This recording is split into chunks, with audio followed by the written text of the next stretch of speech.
So welcome back to our channel, that is AI Next Generation. So in this particular video we will just look out through activation function.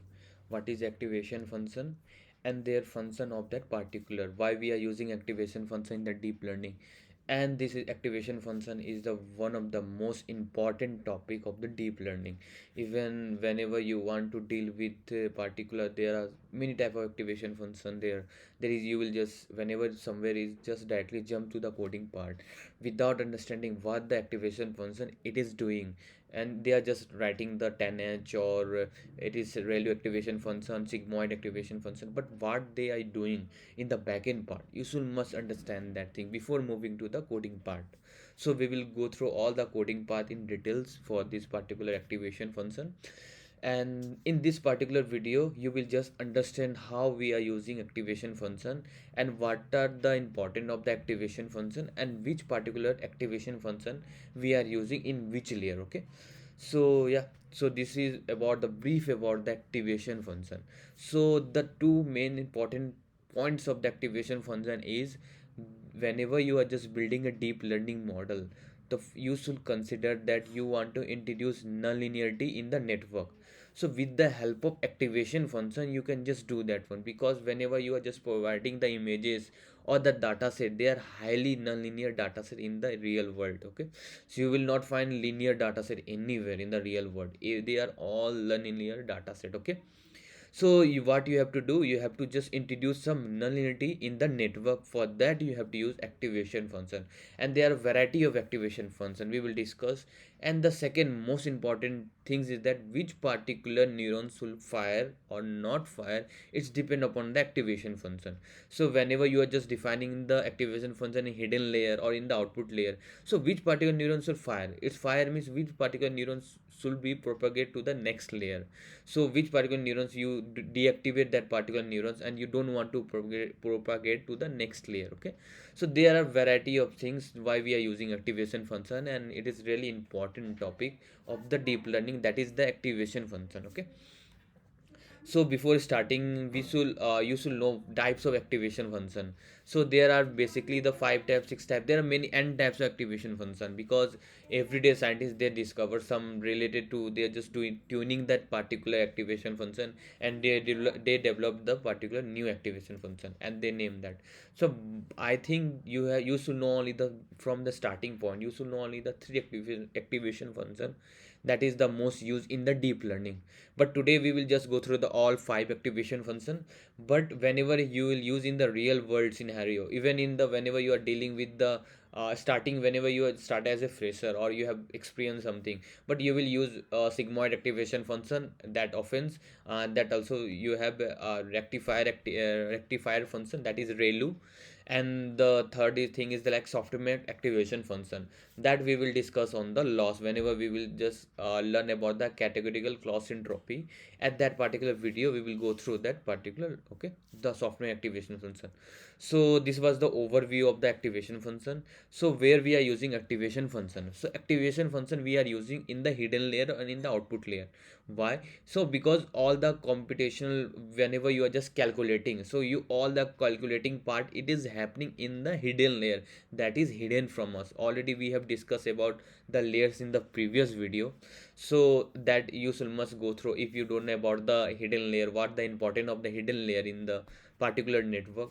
So whenever the main objective of the activation function, already I have just discussed with you, that is introduce the nonlinearity in the network. Okay, so the second thing is that it which particular neurons will be fire or not fire is depend upon the activation function. So you have, this is the input layer, this is this particular yellow one is the input layer and green one is the hidden layer, and this last red one is the output layer. Okay, so basically which activation function is applied after calculating of all the, if you want to find the if you want to find the activation function this particular. Okay, you don't want to find the activation function, you want to apply the activation function in this neuron. So why you are applying applying the activation function in this neuron, you want to see whether this particular neuron is important to go to the next layer, because whenever you are just propagating all the neurons to the next layer, it is useless, because some neurons will contains no information, and you don't want that particular neurons to go into the next layer, because whenever the neurons does not contain any information, that particular value will be always in the negative form. Okay, so we are just deactivating that with the help of ReLU activation function. We will see how we are just doing. Okay, yeah, so this was the part of the activation function. We are just calculating the sum of all the x1 x2 x1 plus w1 plus x2 plus w2 x3 plus w3, okay, so on. And then after, we are just applying the activation function. I think we have just discussed in the previous video also. This is how we are just doing. This is how we are doing x1 w1 plus x2 w2 plus x3 w3 and so on. Then after, we are applying on top of that activation function, and which particular activation function you have to apply for the hidden layer and for the output layer, we will discuss. Okay, and which particular activation function is the most used, and where we have to use that particular activation function and why, we will discuss again in the details. So we have discussed the basic about the activation function and what are the types of the activation function. Now the first one is the threshold activation function. It was way it was way discovered before about the threshold activation function, because during the 19s, during the 2000s, you can just say. So threshold activation function, by looking, or it is a part of class 12 class 11 maths. So you already, I think, the basic of the threshold activation function. So what you are doing, you, by the looking of this, you know that the exact formula of the threshold activation function is, whenever the particular x is greater than or equal to 0, you are saying that particular belongs to 1. Even whenever the value of any neurons is 0, it is 0, that particular turn to as a 1, and if it is negative, then it turn as a 0. That's what it is doing in the threshold activation function. And you will not use threshold activation function in any network, because it will not give a good accuracy. Okay, because whenever that particular neurons contains the 0 also, you are just sending that particular to the next layer, means you are just creating as a neuron as a 1 by looking in this formula. If that particular if that particular neurons is greater than or equal to 0, you are saying as a 1, and if that particular is less than equal to 0, then you are saying as a 0. Okay, so this is the basic of the threshold activation function. Even you will not use threshold activation function in the real world, in any, whenever you are just creating any deep learning, okay, in the hidden layer or in the output layer. So sigmoid activation function is really important in whenever you are dealing with the binary classification. What sigmoid it is doing, whenever, if you read about the logistic regression, in there also we have used the sigmoid function. So its basically formula is 1 by 1 plus e power minus x.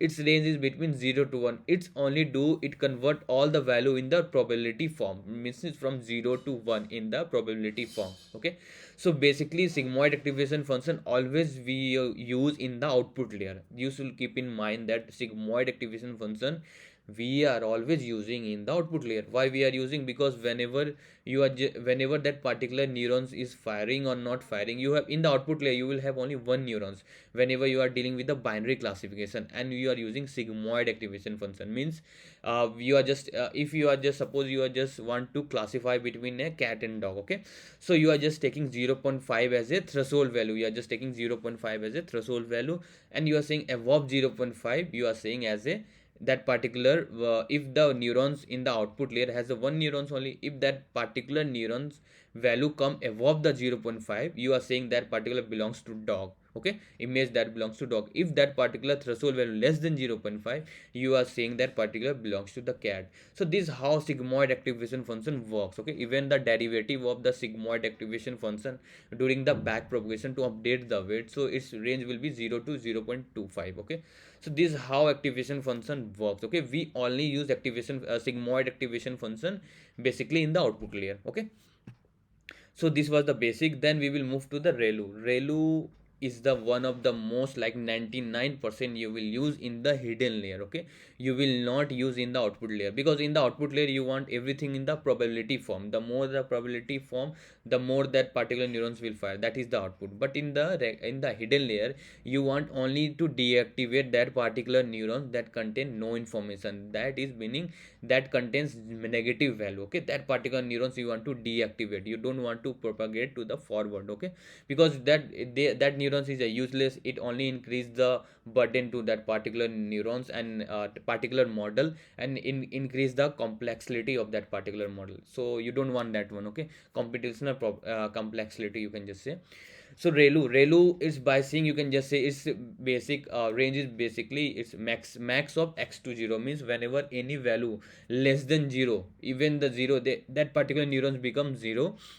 If that particular, if even the small positive, that particular become as it is the max of x comma 0. By looking up this formula, you are able to understand, if my x value is -1, suppose that particular neurons come -1, then output will be 0, means that particular neurons is deactivated, because any neurons that will be holds the 0 number, whenever it multiply with any number, it automatically becomes 0. Okay, so you are just deactivating that particular neurons. Then after, the second thing is that whenever you have any positive value, then in positive value always it is greater than 0. You can just say 0.1 or 0.2, even 72, 82, anything, that particle will have same contents number. Okay, so this is how ReLU activation function is using only in the hidden layer. You will use ReLU activation function in the hidden layer. You will not use anywhere, only in the hidden layer. You can't use in the output layer, because you don't want to be just directly remove the negative part. You want in the output layer in the probability form. That's why you are using sigmoid whenever you are dealing with the binary classification. But whenever you are dealing with the more than two class, then at that time you will use softmax activation function. Okay, so that thing we will discuss in the loss, because that particular is integrated with the categorical cross entropy. So the basic of the ReLU activation function, I think you are just understood about this. Okay, so the next is the hyperbolic tangent activation function, that often we call as a tanh. Okay, so tanh is basically we use only, even we are using in the hidden layer also, even we are using in the output layer also.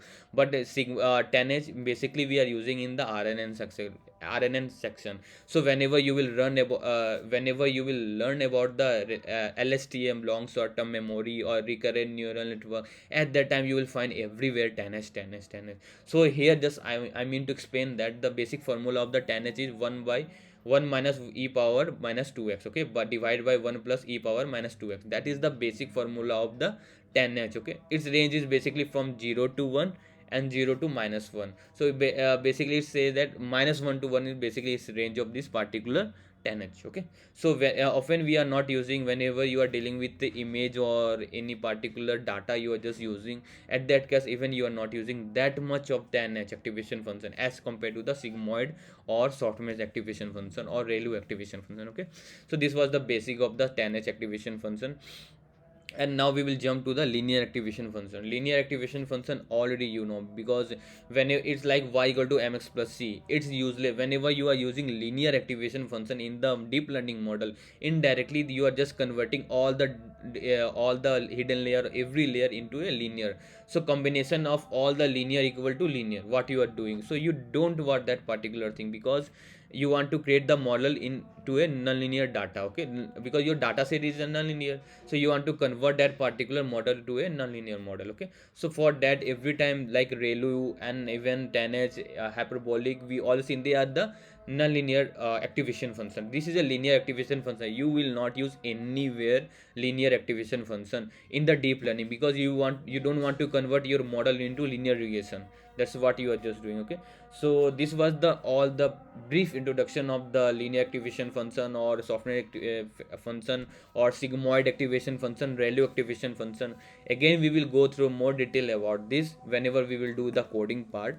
So already I already have just say you about that, where we are using the activation function. Whenever you have binary classification in the output layer, then you just you just go for the sigmoid function. Okay, Don't go for the threshold activation function. It is not, it will give you the output, but it will not give a good accuracy as compared to the sigmoid activation function. But whenever you have binary classification, at that time you will only use the sigmoid. Okay, so whenever in this is the case, whenever in the hidden layer, or 99.99% every time you will use ReLU activation function, because it will just deactivate the all negative signal and positive signal will as it is. Okay, this was the basic introduction of the particular activation function.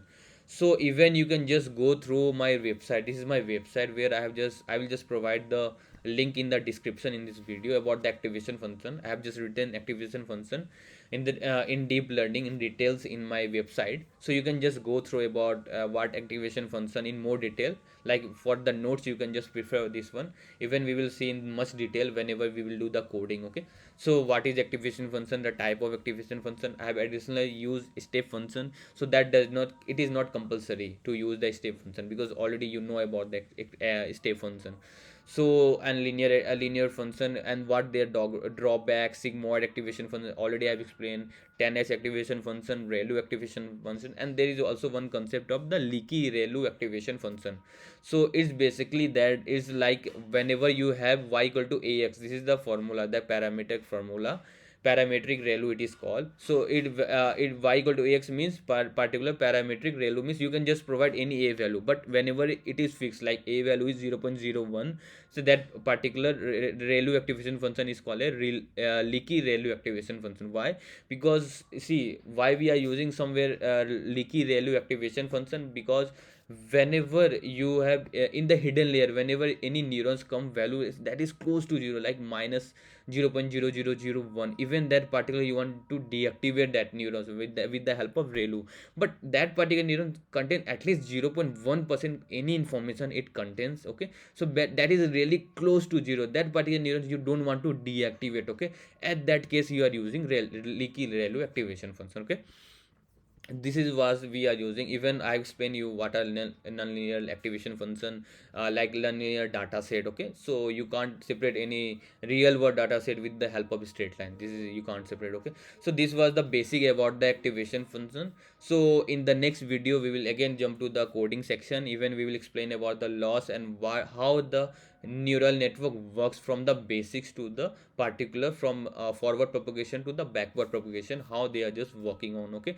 how we are just calculating the loss and how we are just applying the gradient descent. Okay, so this thing we will just cover up in the next coming video. Okay, so yeah, that's all for this video. Hope so you enjoy, and any doubt you can just ask me on the comment section. Thank you.